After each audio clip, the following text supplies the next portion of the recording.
the December 20th edition of PFF Forecast. It is a great show. We had to really, hold back. We didn't do a draft for the upcoming Olympics per Ben and Hall's request. This is a normal, sane podcast. It's going to be a great one. We're obviously going to prep for the Christmas weekend. We'll also fill you in on how we're going to approach the Christmas weekend with podcasts. We've got SGP builds with Judah as usual, locks of the week. And at the end, a very special 60-minute debate. You will not want to miss it. That's right.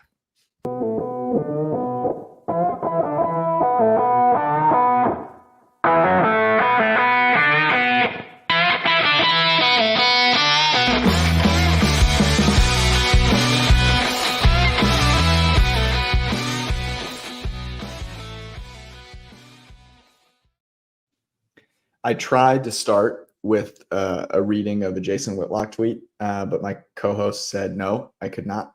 So you'll have to find it yourself. One of the greatest pieces of literature that's ever been published. Those of you that are members of the printing press and have been listening to this podcast for a while, you will know that Jason Whitlock is one of our favorites. If you are ever, people sometimes get in those like Wikipedia zones where you just like start Wikipediaing stuff and you never stop and you're just reading for like hours. You could do that with Jason Whitlock's Twitter feed. It's one of the greatest things that you'll ever find. Anyways, I'm George, Brad and Judah here. Fellas, it is the Christmas weekend. We have Niners and Ravens. We've been preparing for this matchup for a while. We have 3 days of great football. Going to be very exciting. But I'm curious. I want to just go around the horn. I obviously feel like I know Judah's answer here. Brad, how much football do you get to watch during Christmas? Like, is this something that's accepted by your family? Do you have to fight for it? How does that work? My dad will make sure the TV is visible from the dining table during Christmas Eve. Brother, like, I might get in trouble if I don't watch football during the holidays. So, yeah, he's the reason I'm hosting a gambling podcast is because of my father. So shout out him. He used to call his bookie on Sunday mornings at 10 a.m. Allegedly. He's the inspo. Shout out Big Tom. That's legendary. Judah, where are you watching the games? I think, I'll be all over. The only thing that will stop me from watching the games are the after effects of the Chinese food. That is the only possible reason to miss any minute of football this weekend. What's your go-to? I haven't had good Chinese food in a while. Give me your Chinese food. There was a great place locally where I grew up, and oftentimes just because I was home for breaks or, school or whatever, I, go back to my roots, a place called Eden Walk on North Avenue in New Rochelle. Terrific place. It's a tradition unlike any other. This year we're gonna have to find a new place, given that I'll be in Philadelphia. But I'm excited. Top three. Really the one time of the year I eat Chinese food. What are your top 3 dishes? What do you have to order? I'm gonna go with the. It's actually a tough question. It's a very hard question. I'm just General Chow #1 for sure. The Wong Fung Gai, very underrated, I think. And then, maybe just a sesame chicken. Poo Poo Platter is a good one in the comments. That's actually, I'd say that's number 3. Wong Fung Gai, what is that? It's like pastrami fried in. By the way, the egg rolls are great also, with a little bit of meat on top. I don't know what they wrap what kind of bread. I don't know if it's bread or like puff pastry thing, but it's some combination of puff pastry, pastrami. It's fried. It's delicious. It's got all the things you want. Those are all very, very good. So let me throw a couple out there that I think are probably not on most people's list, but I think are very good. The Szechuan shrimp. If you like spicy food, I like shrimp. The candied prawns and honey walnuts is also phenomenal. And then mushu pork, little plum sauce, make your own wrap. 3 of my favorites. Brad, you got any? Yeah, just to add on to a lot of great ones. My Fun always hits. I like Singapore rice noodles. I think is sometimes it's just referred to as that. Pork lo mein. I mean, the fact that no one mentioned pork lo mein yet, that's a staple. Mongolian beef, got to get in the mix too. I mean, like you said, that's a tough question. We could talk tough. about that If for we the did a entire draft, podcast. wow, Yeah. if we did a draft of that right now, that would be at the end of the podcast. We'll get to some football. We've hit Jason Whitlock, best Chinese food, and now we're going to talk football. This is why you come to this podcast. Let's start with injuries this week. I think the biggest one, obviously, being the CJ Stroud question mark. But Brad, take us through the injury rotation here. Yep, CJ Stroud, definitely the biggest one. In Houston, it's looking like Nico Collins is trending towards playing, though, so that definitely helps Case Keenum in Houston. So we'll start tomorrow night for the Saints. The big one for me that is going to impact my first lock of the week is the Saints are not going to have Marshawn Lattimore. He is eligible to come off of IR, so that was up in the air. I shouldn't say aren't going to have him, but apparently it's a very long shot that Marshawn Lattimore plays in that game. So he's probably out for the Saints. And then we're still waiting on Olave and Ryan Ramczyk. We don't know yet, but I would keep an eye on those two as well. For the Cincy Steelers games, kind of going through here, no one notable there. It's going to be Mason Rudolph, the red-nosed reindeer, coming into town for the Steelers. Jamar Chase out for that game, probably out for multiple games, but definitely out for this upcoming game. And then DJ Reader for the Bengals defensive line is out. Maybe if they give Jalen Warren the football, that'll matter. If they keep feeding Najee Harris, it will not. The Bills versus the Chargers. Keenan Allen, it still has not practiced. Maybe doesn't play in that game against the Bills. We'll see. Josh Palmer, though, is back, probably the number one receiver immediately upon return for Buffalo. Pretty healthy at this point. No one notable that I can think of at this point. Then we got Lions, Vikings. Justin Jefferson's back. Looked like Justin Jefferson to me. Nothing really there. Nick Mullins still going to start, but I would imagine has a short leash, and we might get some Jaron Hall action in that one. Packers, Panthers. Might get Christian Watson back. I think we will, but I think Dontavion Wicks maybe is now out. AJ Dillon, I think, will also return in that game. He was out last week, but I think he should be good to go. We talked Cleveland, Houston already. Seattle, Tennessee. It's going to be Ryan Tannehill, and I think now it's going to be Geno Smith. Obviously pushed very, very hard to play this past week. Drew Lock was solid, but they're not going to. There's no QB controversy there. If Geno can play, he's going to play, and I think he will against Mr. Ryan Tannehill. For the Colts, Michael Pittman is progressing well, but don't know yet about the concussion. We'll see there. Atlanta, it's not an injury, but an injury to our souls. And Desmond Ridder playing football, so he's out. Taylor Heineke, who's not any better, is in. Commanders, Jets, nothing notable there. Really, Zach Wilson, I guess, maybe doesn't play because he's in the plays Simeon. Say it again. Who plays Simeon? Yeah, they waived Boyle. Yeah, I would assume Simeon could be Boyle again. That's actually like the most stoppable force meets the most movable object with the Commanders defense against a Tim Boyle or Trevor Simeon offense with the worst offensive line in football. Yeah, that's what I'm saying. I think Boyle was waived. Someone texted us now or something. Oh yeah, that sounds right. So yeah, it's got to be Trevor Simeon. Yeah, he got a shot, couldn't make the most of it through a miraculous Hail Mary pick six, and the rest was history. Jaguars, Bucks. I don't think we're getting Trevor Lawrence in this game, and I think we're still not going to have Christian Kirk in this game. Really? I think Tyson Campbell's still going to be out for that game. There are a lot of injuries in Jacksonville right now. Maybe that changes. Andre Sisco, the safety, maybe comes back, but I think no Trevor Lawrence, and I think Christian Kirk is still out there. Oh, and Zay Jones, hamstring. I think he doesn't play as well. Bucks are healthy. Chris Godwin was dealing with something a couple weeks ago, but he's good to go. All right, Dallas, Miami. I think Tyreek plays. I think it was hey, we're playing the Jets type of heel injury for Tyreek. I think he's back and good to go. Our boy Devon Achane is fine, thankfully, and he'll be good to go as well. Cardinals, Bears, Tevin Jenkins on the O-line for the Bears. Otherwise, they're healthy. Arizona, Marquise Brown still dealing with the heel. I think it's probably 50-50. Probably could go either way. I think we'll get Marquise Brown back for this game, but I wouldn't be shocked if he does not play. All right, Patriots, Broncos. Who cares? Just kidding. Nothing notable there. Raiders, Chiefs. Nothing notable there either. Everyone's good there. Josh Jacobs, I think, will come back for this game, but wouldn't be shocked if he doesn't. Giants, Eagles. Tommy Cutlets is good to go.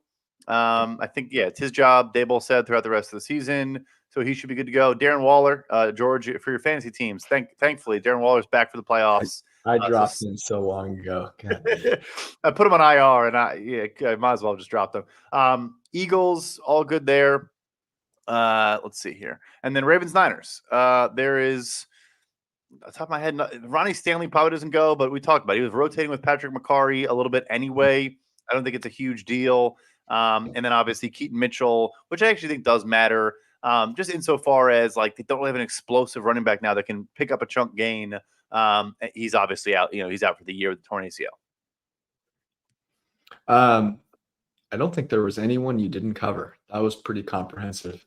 I was going to ask about Zach Wilson and how much that moves the line, but I don't want to waste our time. Anything, Judah, that you noticed there?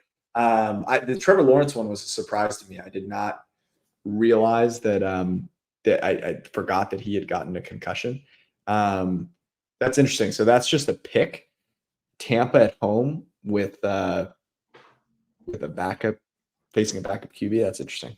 Yeah.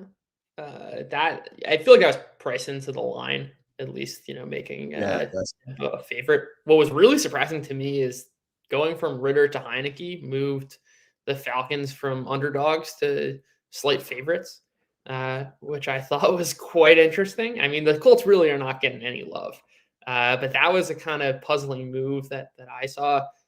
The rest, I think, was either mostly baked into the spread or is not too significant to matter. Of course, the Cleveland and Houston CJ Stroud news changed a bunch there. But other than that, I mean, the one really notable one to me was the Falcons going from underdogs to favorites on the Ritter benching. Yeah. What did we see from Heineke that makes you have any conviction on that whatsoever?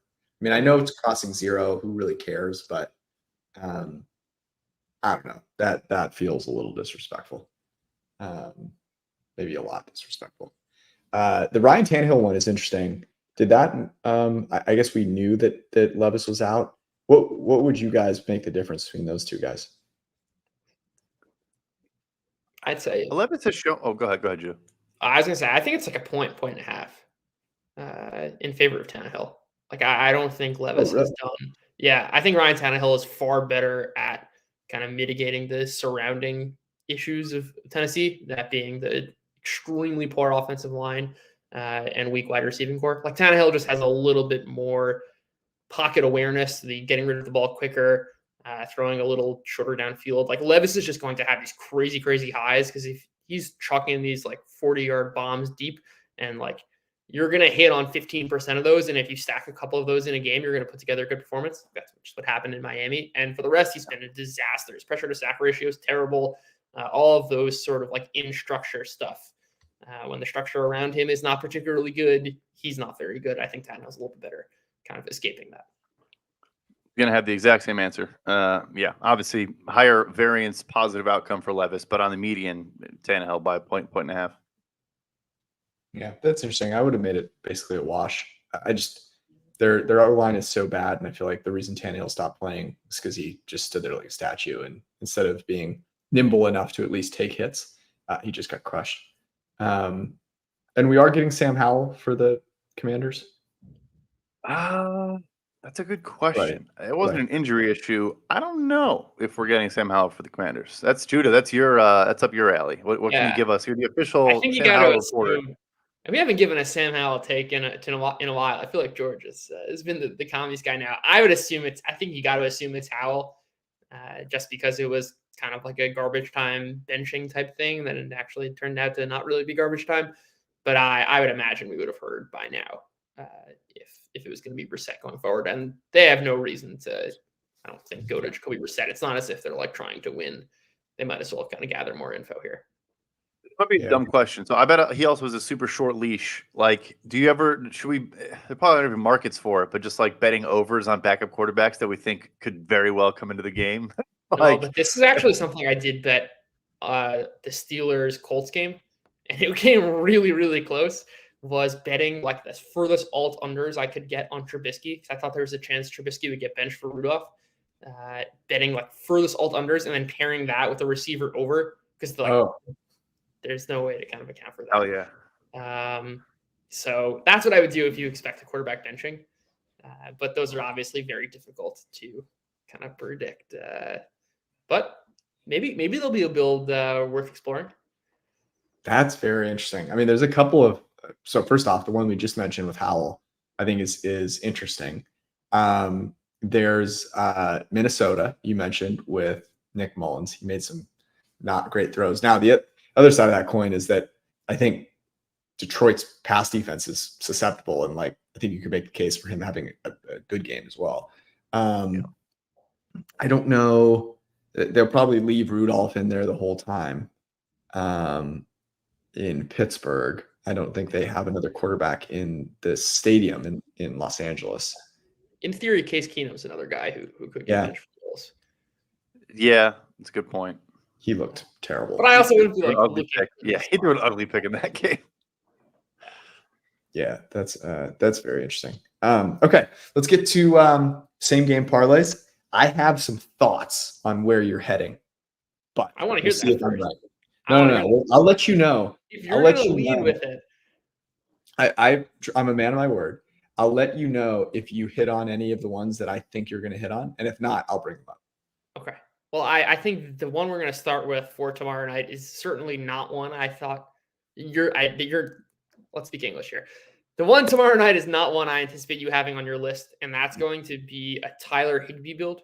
The Saints over the last about 10 weeks or so have been, if not the worst, the second worst defending tight ends. They are allowing about 9 targets per game to tight ends, the second most yards per 2 tight ends at around 70.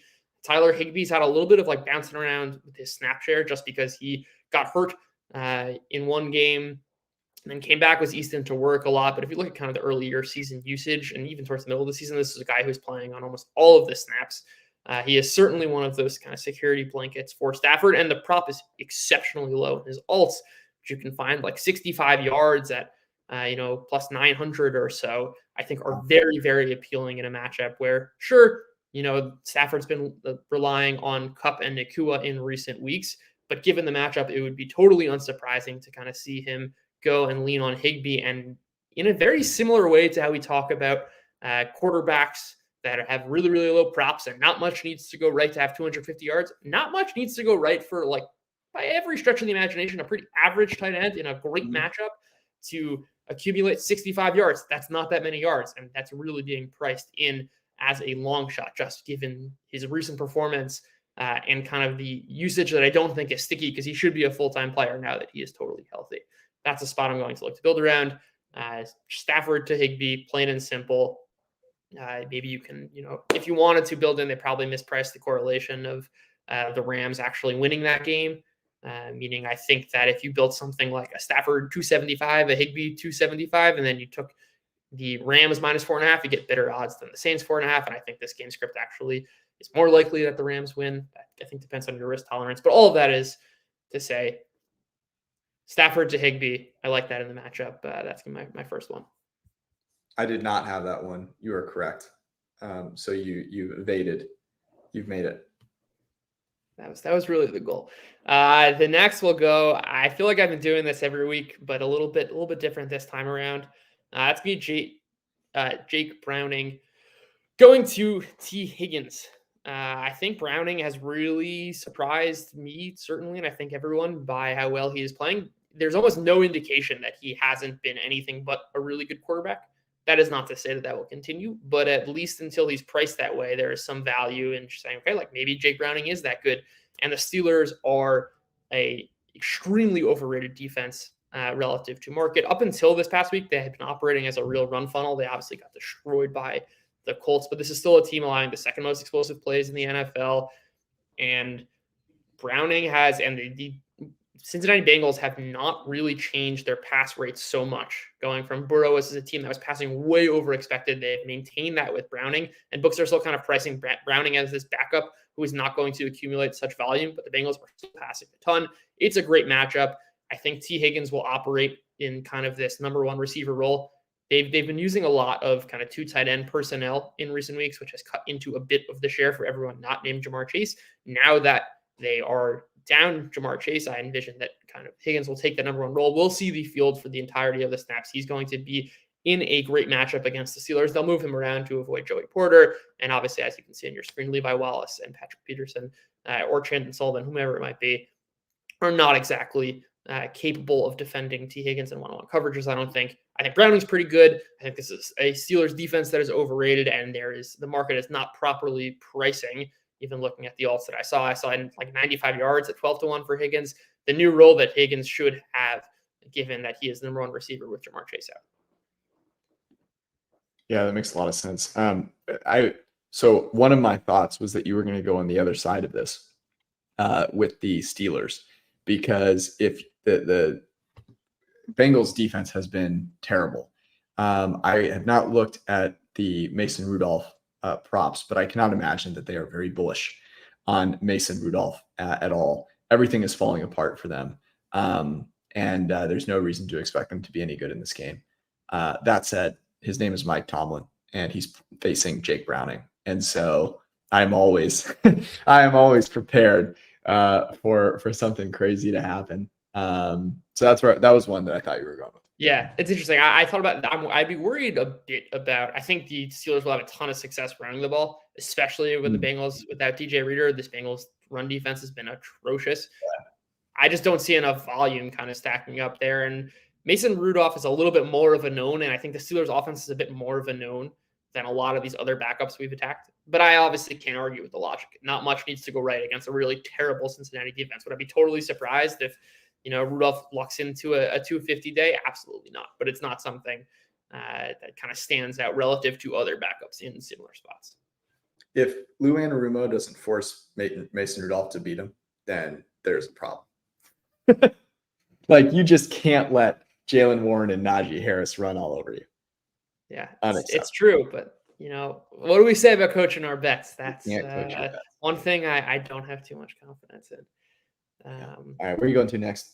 Yeah, I'll go again. This is a bet that I've been giving out a bunch recently, but it's going back to Indianapolis, facing the Atlanta Falcons. Big time pass funnel. This is a Colts team where, if you look at kind of the trend line of their pass rate, it's a steep increase up over the last 6 weeks. They haven't had a single game passing below expectation. That is even with them basically running the ball every single play of the fourth quarter last week. With a big lead against Pittsburgh. I don't think they'll be able to have the same success, especially not with, both their starting running backs hurt. This is a very, very beatable pass defense. I would love to play this with Pittman if he is around. He has clearly taken the lion's share of the targets. If he is out with a concussion, I don't know which receiver is going to emerge. Doesn't seem to matter. They're throwing to guys I've never heard of last week. With success, it's kind of, I guess, the Shane Steichen special. I would be happy to just build around the Colts winning the game and Gardner Minshew having a good day passing, as that is the way to beat the Atlanta Falcons. And they are underdogs at the moment, which is something that is very, very surprising for me. Yeah, very surprised by that as well, even though it's just a single point. So no Pittman. Are you going with Downs, Pierce? What are you doing? I don't think I'm going to go with either of them. You could maybe build something with, kind of sprinkling across whether it's Pierce or Downs. I just don't have a lot of confidence which guy it's going to be. The Colts can also spread the ball around, especially without Pittman. That, you could have a couple. They're playing 3 tight ends. Like, one of those guys can pop off. Oh, Minshew can throw for 300 yards or 275 yards, and no receiver can have 80 yards. I think that's a legitimate possibility given how spread out they can be outside of Pittman. That I don't necessarily love just attacking one guy. And there's no particular matchup against Atlanta that makes you say, oh, this is the guy who will kind of break out. So I'm more comfortable just playing this 2 legs spread Minshew alt prop. Yeah, that makes sense. Leaving it there. Yeah. I was actually just thinking about this. I don't know if you've ever put something like this together. Often we've talked about certain offenses that concentrate with a couple of receivers. Miami, most notably, we almost hit that huge, was it 900-1 or whatever it was. But thinking about that with the Pittsburgh Steelers, you mentioned how terrible the Bengals run defense is now without DJ Reader, and how books might price 2 running backs going over with Najee and Jalen Warren. Like, Jalen Warren has been one of the most elusive backs that we've seen in the league this year, and I think he has the 3rd most missed tackles forced on run plays. And Najee Harris has like somehow found some sort of rebirth, and they insist on still giving him the ball. That could be an interesting one. Yeah, that's certainly an interesting one to kind of play around with pricing, and also like including different. Again, the idea is to have some sort of game script that the books are mispricing the correlation. Maybe you like something like 2 running back overs or alt overs and a game under might be kind of negatively correlated, just because they say in order for this guy to accumulate a ton of volume, it must be that they are leading by a lot, which means the Steelers are playing from ahead, which is beating expectations, and there a negative kind of correlation can exist with the under, because really this is just a function of like them getting a ton of volume. Those are certainly interesting to build around, but it would certainly require some time kind of playing around with builds. What if you had the team with 2 runners going over losing? Yeah, that's one that would be very, very negatively correlated, and one that I would like. Yeah. Right. Which essentially tells the story of this being a close game, even into the fourth quarter, and a team pulling away late. Like that is a very realistic possibility, especially in this spot. All right, we'll keep it rolling. What else you got for us? Yeah, this one, it's been a while since I was able to go back to the originator of many of these same game parlays, and that's betting on Tua Tagovailoa and this Miami Dolphins offense. How did we know it? Yeah. Oh, it's been too long, which is good because they've gone through a little bit of a rough stretch. But there are a couple of angles that really tilt me towards the Dolphins passing attack here. Number one, the Cowboys play a ton of man coverage. Deron Bland's coverage grade is great. That is on the backs of a lot of interceptions. His ability to prevent separation is an absolute disaster. He's in the bottom quartile in man coverage. I believe he's bottom 10% preventing separation. This is a team that plays a lot of man coverage. We talk about this all the time. And man coverage is supposed to zone. The production is more so a reflection of the talent on the field. Good wide receivers beat lesser cornerbacks and vice versa. It's not a groundbreaking analysis to say that the Dolphins have far better talent on the wide receiver cornerback matchup, but it is not necessarily priced appropriately given how much man coverage the Cowboys are going to play. Kind of layering that on top of the Cowboys pass rush is terrific. And that is kind of, I think, the backbone of this defense, and they can force a lot of turnovers, and that's great. The secondary has been dreadful. Tua Tagovailoa's time to throw is so short that when things are going right, which is most often, basically every game except for the Titans, he's getting rid of the ball very, very quickly, and that's going to mitigate the ability for the Cowboys to generate pressure. Because I don't care how good your pass rush is, if you're getting rid of the ball in 2.2 seconds, that doesn't really matter. So combine the ability for receivers getting open quickly and having an offense that is orchestrated to get the ball and get the ball downfield to those guys. It is a great spot, I think, for a Miami team where Dallas is still going to be priced as a good defense, especially with their props, just because of how dominant their pass rush is. But Tua Tagovailoa and this quick offense can mitigate those effects, get the ball to their receivers in a huge massive matchup advantage against a man-heavy Dallas secondary. This is a spot I love. The only thing I'll add to this is I tend to want to bet on these sort of like lesser guys to hit a league average or like 75th percentile type of game.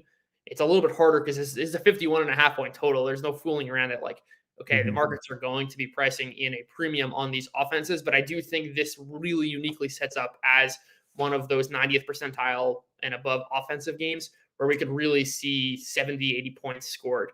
And kind of building around that is an angle as well that I will love to play. I think it's really interesting because most, I think, will say, hey, look, you've got, a team in the Cowboys that have been great against the pass. They can't stop the run. And I think the thesis here is exactly the opposite, which is like they've kind of been a little fraudulent, if you will, in terms of how well they've stopped the pass. And a lot of it relies on their pass rush. But to your point, like they get rid of the ball so quickly, such a good way to mitigate that pass rush. And of course, they're playing at home as well. They'll have the benefit of, of the fans on their side. I think it's really interesting because I think that's pretty contrarian as to how people think the Dolphins will beat the Cowboys. I would guess that most people will think it will be, with their run game. Yeah, I'll even just add one more point. The entirety of the Dolphins' offensive line is hurt. I think most people would say, that means they can't pass protect. It's the opposite, I think. I think it means more passing because they're going to orchestrate a quick offense as opposed to relying on whether it's backups or hurt guys to generate, holes in the run game. I think that only further tilts them to the pass, and I think that the market would price the opposite there. Yeah, that's really interesting. Great. You got any others for us? Anything on Christmas? There's nothing I love. I didn't mind the angle you guys talked about on Sunday night of kind of betting a Lamar Jackson rush, maybe under style game. I think that is how the Ravens would have to win. I mean, we've got like 10.5-point spreads. I guess in theory you can, bet on Tommy Cutlets here. This is a dreadful Eagles pass defense, and the offense can't seem to figure it out. There is a scenario in which this Eagles team really is not that good. And a 12-point favorite is certainly baking in some sort of prior of how good the Eagles are or some sort of projection of how good the Eagles can be. I don't hate the idea of building around Tommy Cutlets and the Giants just because of how bad this Eagles secondary has been. And it's like totally plausible that this Eagles team is way overpriced. That's the only thing I'd play. I don't think it's one of my stronger angles, but I do think it is certainly worthwhile, and there's probably some value there. Well, Snooky will be playing that. So we, that's the case. I'm in, obviously, with Tommy Cutlets. Let's get to some locks of the week. Before we do, gentle reminder that if you're looking for a great way to bet on sports, and in particular football, this Christmas, maybe you're visiting some family, you're going to a place where it's legal now, you better check, make sure, because it could be a nice little gift in your stocking. DraftKings Sportsbook, an official sports betting partner of the NFL. This week, new customers bet just $5 on the NFL and score $150 instantly in bonus bets. We just talked about a ton that you can go get involved in. Obviously, they have all the same game parlays that you could possibly want. So you can place all the SGPs that we just talked about on DraftKings. You can place a little $5 wager on there and get $150 in bonus bets. Download the DraftKings Sportsbook app now. Use promo code PFF. Use promo code PFF. New customers bet $5 on NFL action to score $150 instantly in bonus bets. I've not done one of these reads in a while, so prepare yourself. Gambling problem? Call 1-800-GAMBLER or visit www.800gambler.net. I can't believe they spelled that out. I have no idea what that means. In New York, call 877. They spelled this out. I don't know how to even read this. 778-HOPE-NY. Oh, what? I can't read numbers. Or text HOPE-NY to 467369. I wish you guys could see this. In Connecticut, help is available for problem gambling. Call 888-78-97777 or visit cpg.org. Please play responsibly on behalf of the Boot Hill Casino and Resort in Kansas. As we've talked about before, 21 plus age varies by jurisdiction, void in Ontario. Bonus bets expire 168 hours after issuance. Make sure you get your calculator and abacus out for that. See dkng.com/football for eligibility and deposit restrictions, terms, and responsible gaming resources. I wish you guys could see this. I've never seen a read spell out numbers like that, and it's messing with my head. You should try it. The words? Yeah, I was wondering what you were talking about. Like, yes. you mean spell it out? It's just the number. Instead of 8778, I'm looking at EIGHT space SEVEN space SEVEN space EIGHT. The person writing it's getting paid for the number of characters. That's what it's got to be. What an absolute nightmare. Jesus. Anyways, onward we go. Let's get into locks of the week. Some strong ones last week. We didn't place all of them in our official locks, but some good ones overall. So let's keep this train rolling. Brad, we will kick it off with you. Yeah, so I thought and hoped Judah was going to go this direction. I mentioned earlier the absence of Marshawn Lattimore. It jumped out to me for tomorrow night's game. The Saints, for the whole season, have been very, very good at covering slot receivers or players lined up in the slot. I guess not tight ends, but literally top 2 in EPA per play and success rate allowed on targets to players lined up in the slot. However, with Marshawn Lattimore, they were also top 5 in the NFL against covering outside receivers too. They're just a very good coverage unit. Marshawn Lattimore goes out. It's now 5 weeks of data since he's been out, and they're below league average in EPA per dropback and success rate. They're a little bit better. But anyway, they go from second in EPA per dropback allowed on targets to wide receivers to like 17th. And some sample size stuff, sure. But I mean, there's a reason you lose one of the best cover corners in football. So I like playing Puka Nacua in this situation. His prop is 5.5 plus 106. And I think you're just, you're going to get downfield passing as well. The Saints are 23rd in pressure rate. You're going to have some time for Matthew Stafford. He's been incredible throwing deep. And I think Puka will get more of the looks here because the Saints do a very good job with linebackers, with Alontae Taylor in the slot. They do a good job there. I think Puka's the guy tomorrow night. Dig it. I like that. I think that's a solid angle. Just that, and I obviously won't argue against a Stafford and Nacua SGP in a perfect spot. The Higbee one just kind of stood out there. I'm going to stick with this game also. It's not necessarily sexy, but I do think it pays the bills, and that's important this time of year. Absolutely. Mm-hmm. That is A.T. Perry under 13.5 receiving yards.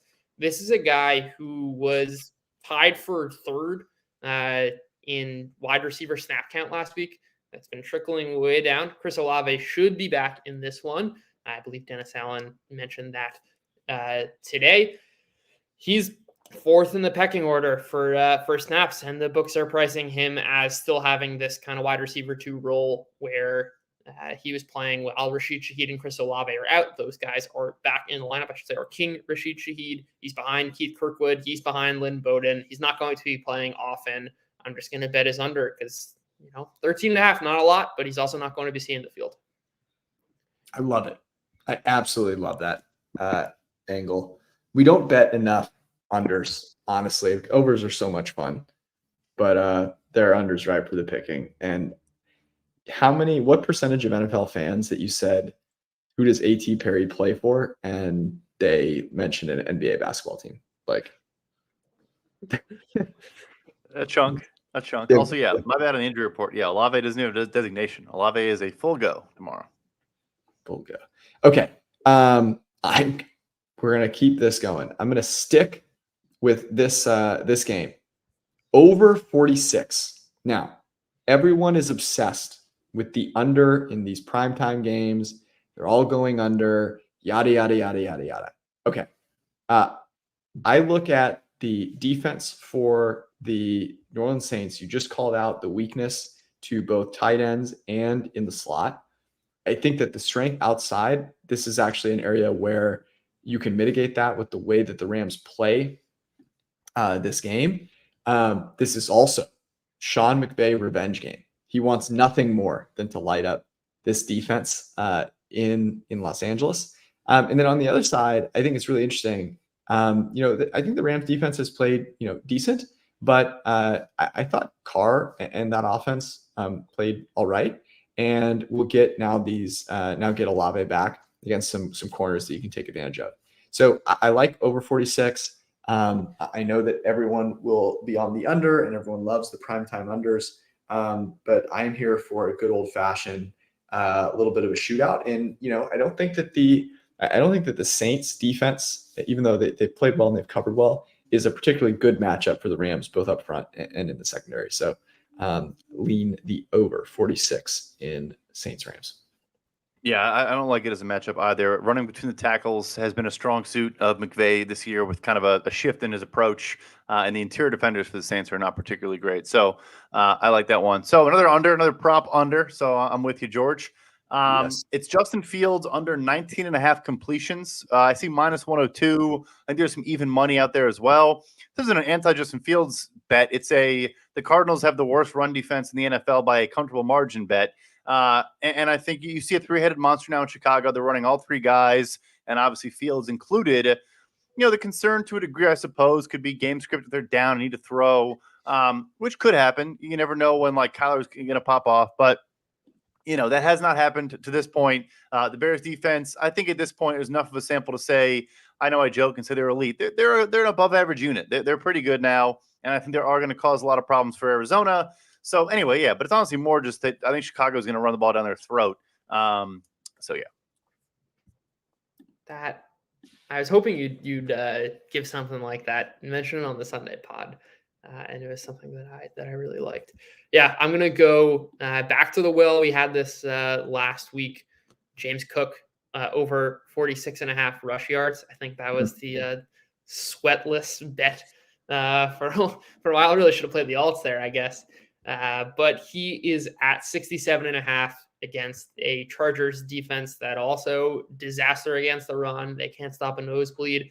Maybe I'm actually just giving this because I got to give my little spiel here on why I think the Bills are actually way overpriced, way overrated, and are kind of fraudulent. And that is that this Bills offense has decided that actually instead of throwing the ball on early downs with Josh Allen, because I don't know, maybe we have the second best quarterback in football, we actually need to establish our running game with, James Cook, Ty Johnson, Latavius Murray. Got to get all the guys involved. Got to make sure to throw to our running backs more. I don't think that is a sustainable strategy long term. I do think that will work against the Chargers as kind of 12.5-point favorites against Easton Stick and a team that it really has nothing to play for except maybe a new coach. But they're going to be feeding the ground game. The books are pricing in this Buffalo offense still as kind of the first 13 weeks of the season, very, very pass heavy, kind of dominant passing game. That's not what the current iteration of the Bills wants to do. They want to run the ball a lot. James Cook has been terrific in the run game. He's got a great matchup. Over 67.5 is a terrific play in my view. Let me add on to it for you. It was my next bet, and my final data point that I loved. The Chargers have the second worst EPA per rush and the second worst success rate against runs between the tackles. The Bills have the number one EPA per rush and number one success rate in the NFL on runs between the tackles. It's those are still both sides of the coin. There is about 200 rushing attempts. It's not some tiny sample. Literally opposite ends of the spectrum. So. Yeah. So I will defend the Bills as I have for the past few weeks. And I don't disagree with you that those running plays on early downs is not a great sign. However, I know that when push comes to shove, when playing a real team, that they will rely on Josh Allen. My belief is they're just resting him.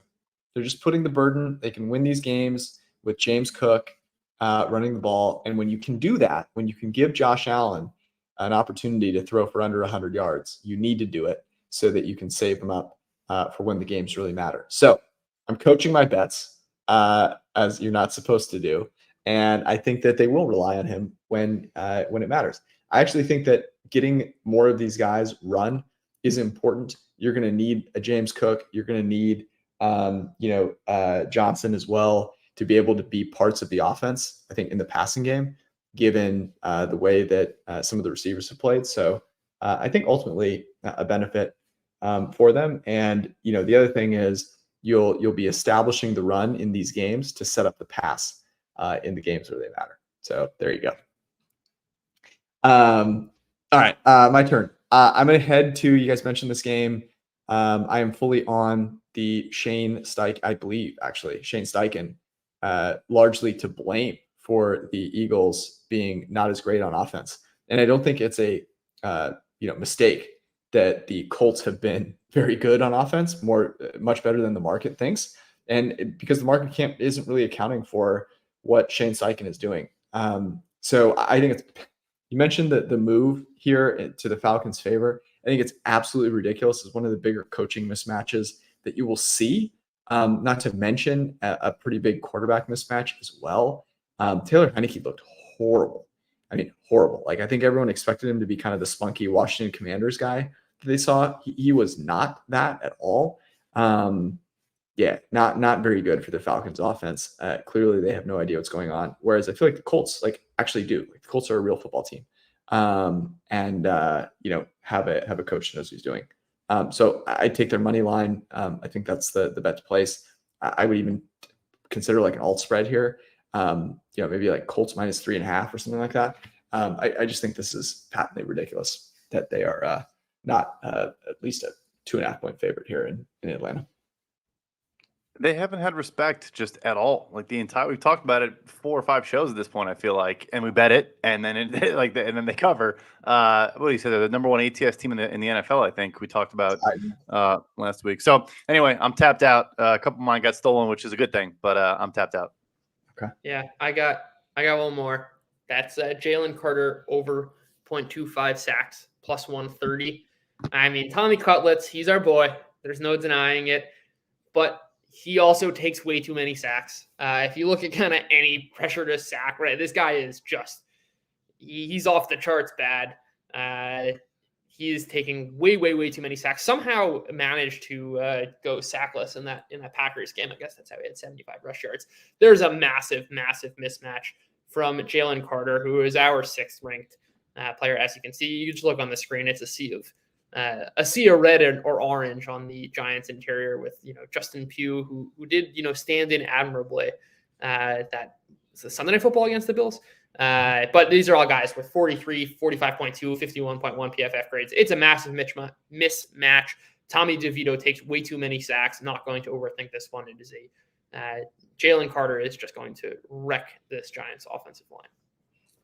I love that play. How many Vito's pressure to sack rate is 13 points above the next guy who's starting? 13 percentage points above, I should say. I got above Ryan Tannehill, who's second. That's unreal. All right, I have. I kind of just. I would like to talk about this game because we haven't, and potentially, Super Bowl preview. I think this is the game of the year, Christmas night. I do have an angle here that we talked a little bit about a couple angles on Sunday for how this game might go, but there is a prop angle that I like. Okay, Debo has been like hot lava. He's been unstoppable. Totally get it. I think that Mike McDonald and the weapons that he has to try and defend Debo Samuel are as good as any that are out there. I think this is a Brandon Ayuk game.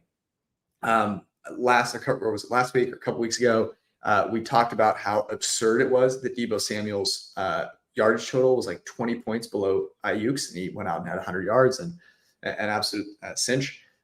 So I actually need to look at where Ayuk's number, if it's posted yet, because I didn't see it earlier.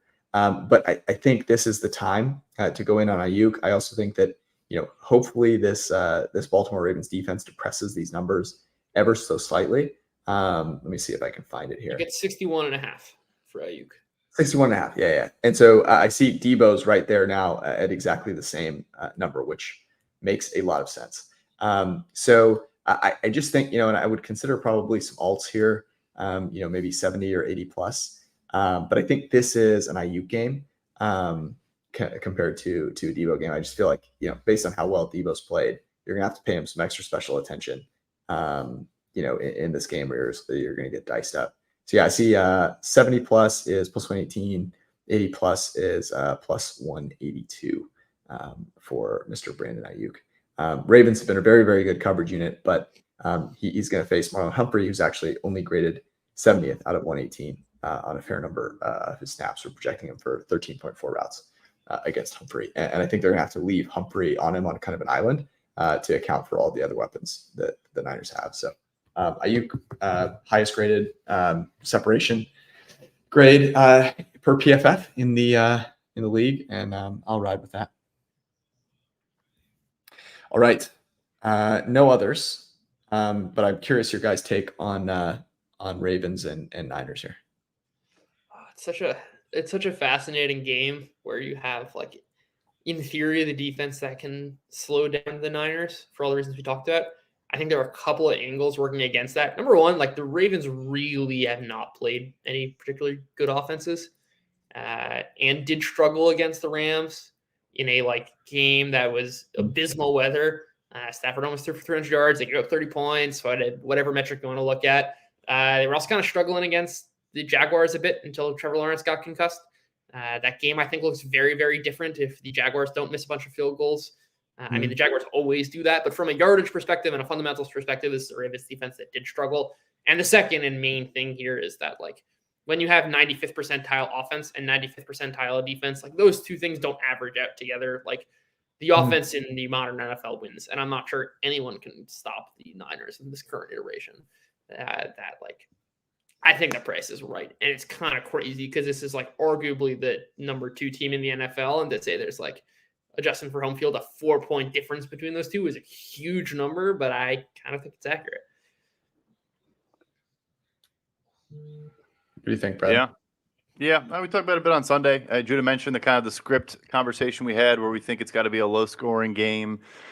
for Baltimore to win it. I just not even the strength of opponent, but also like the offense post Mark Andrews. You've had some good Odell play, no question about it. But I mentioned it too. Like your running game, I thought was going to be the biggest key here. And again, I'm not saying like an undrafted rookie. Yeah, sorry, Judah. That was an all-time John Harbaugh quote. But like not having a guy that can turn a 5-yard or 10-yard rushing gain into a 30-yarder, which Gus Edwards and Justice Hill can't really do. I think it's like actually a very meaningful kind of lost from your offense.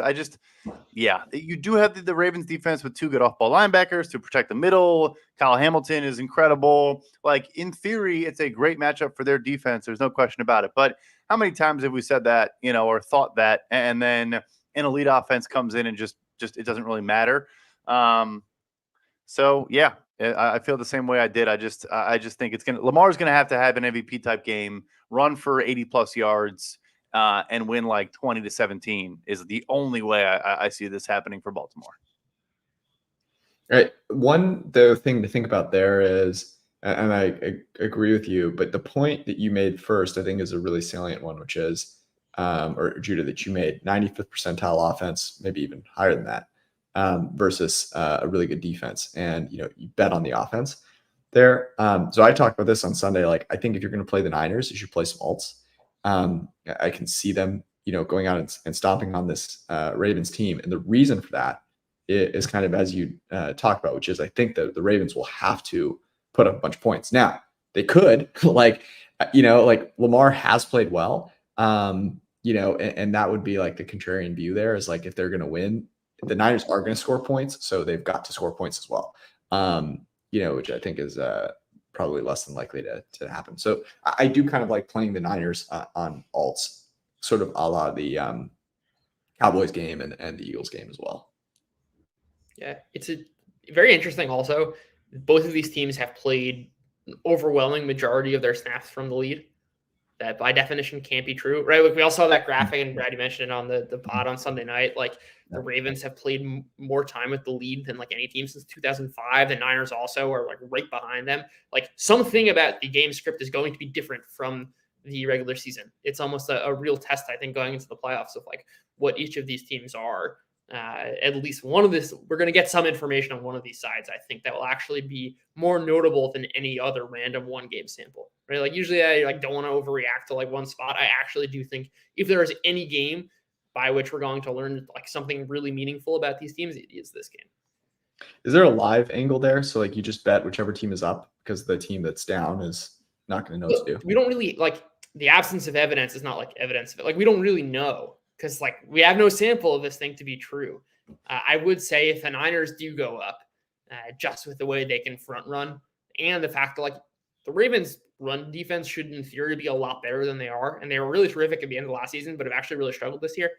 Just when you can get the Niners running the ball and then their passing game going, it seems like it's night-night. And if we get a game script where the Niners are live being priced to a pregame line of 5.5, but really that we're going to update that information to really be like, oh, that's actually should have been 6.5, 7.5. That is the spot where I'd want to back the Niners because they can really front run you by 20 points easily. Yeah, that makes sense. Okay, let's pick some locks. Here are the ones we have. We have Puka Nacua over 5.5 receptions, A.T. Perry under 13.5 receiving yards, New Orleans and Los Angeles over 46 total points, Justin Fields under 19.5 completions, James Cook over 67.5 rushing yards, Colts minus on an alt spread minus 2.5. I need to look up what that number would be. They're currently +1. Jalen Carter over 2.5, 0.25, sacks plus 130. And Brandon Ayuk over 61.5 receiving yards. Where's your guys' head at? Judah, I love the Carl Sagan quote you just like half submitted in your answer, by the way. The Jalen Carter sack prop, I don't know how I didn't see that one. I love that one so much. I mean, Tommy D, like his pressure sack rate is comical. Hey, Cutlets, Mr. Cutlets. Apologies, Mr. Cutlets. If you want to mention his name, you're gonna have to pay Sean Stellato his cut. Okay, price just went up. Not anymore. Price went up. So sad. Lost him too soon. I do think that having two of us with the same lock should qualify as a lock for the locks of the week. Mm-hmm. taking a James Cook over 67.5. George, I know the price for Colts minus 2.5 because I personally bet it today, which was at plus 120. So I also do very much like that one. Yeah, that's what I see right here. Yep. All three of those I love. You already mentioned the Stafford SGP, so I'm okay with not, like you do a Puka build, do a Higby build. I think we're good there. I'm down for some AT Perry now that you mentioned that a lot of these are. Yeah, I think we got to get some AT Perry under 13.5 in there. It's our Grinch lock of the week. Yeah, guy's gonna get no snaps until the fourth quarter. Rams are up, 24-10, and then in the garbage time drive, AT Perry's gonna come through with the 15-yard catch. Don't say. Well, now, in all seriousness, I do really like that one. We'll live bet it. We'll live bet it to hedge. Exactly. We get a middle. All right, exactly. So we got AT Perry under 13.5 receiving yards. We have James Cook over 67.5 rushing yards. We have the Colts minus 2.5 at plus 120, and we have Jalen Carter over 0.25 sacks at plus 130. Those are the locks of the week. Now it is Christmas weekend. We will not be doing a podcast on Christmas Eve or Christmas night. We will guess the lines, and we will tweet out our guesses. We encourage you all to guess them as well. So that you can take a look. Want to make sure that everyone has their opportunity to do that, but we figure you probably don't want to spend time with our lame asses on Christmas Eve or Christmas night. So we will post those. We will guess the lines. You can have your joy in guessing them as well. Judah, if podcast gets 1,000 likes, we'll do a solo pod. Judah will. That's, I think, very fair. He'll post that in Discord. We'll see. There's more than 1,000 people in there. So solo pod for Judah is in the running. You can make that happen if you so choose. Otherwise, what we will do is we're going to record a Christmas stocking stuffer props spectacular on Friday. We're going to get the whole crew together, all four of us. We'll run through a bunch of games, talk about a ton of props. That way, if you want to be heavily invested in any part of the day, Christmas Eve or Christmas Day, you'll have a way to do so and impress your father-in-law with all of your knowledge on the props that you're betting. So that's what we'll do. See you guys on Friday. Probably be kind of mid-ish, early-ish afternoon, and then you can go off and enjoy your Christmas. And we'll be back the following Wednesday with the same group to prepare for the upcoming week. That is it. I will leave you with this because we did not do Get Up or Made Up this week. They were kind of normal this week. It was the only thing that was out of the ordinary was Rashard Mendenhall. The Get Up folks were very tame this week. So we'll come back with a vengeance on the following Wednesday next week. But I'll leave you with this. John Harbaugh on his Christmas wish list. It was, quote, world peace and a win, not in that order. The blessed John Harbaugh. We wish you all peace. Enjoy your Christmas. Love you all. See ya.